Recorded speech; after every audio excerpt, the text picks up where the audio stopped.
அதனால்தான் பஸ்தி என்ற புரட்சி வெடித்த அந்த இடத்தில் மறுபடியும் இந்த விழாவை கொண்டாடி இருக்கிறார்கள்.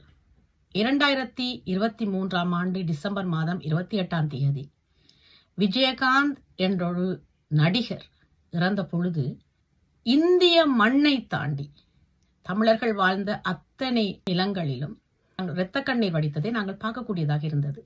இன்றும் கூட அவருடைய சமாதியில் சென்று மக்கள் ஒரு இறைவனை வணங்குவது போல வணங்கி கொண்டிருப்பதை நாங்கள் பார்க்கக்கூடியதாக இருக்கிறது. ஆனால் மரிலூப்பனை பற்றி யார் பேசினாலும் விடுதலை கிடைத்து விட்டது, தீயவர் இறந்து விட்டார், மக்களுக்கு மன அமைதி கிட்டிவிட்டது என்னும் சொற்களே அனைவரும் பயன்படுத்தும் சொற்களாக இருக்கிறது.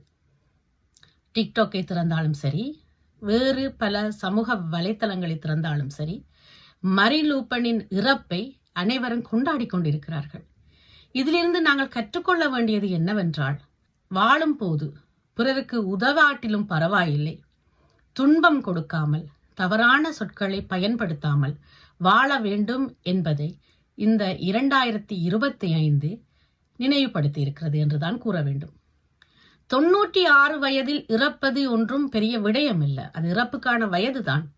ஆனாலும் தீயவர்கள் எப்பொழுதும் தாமதமாகத்தான் இறப்பார்கள் என்ற வாசகங்கள் எல்லாம் அவருக்கு சூட்டப்பட்டு கொண்டு இருக்கிறது.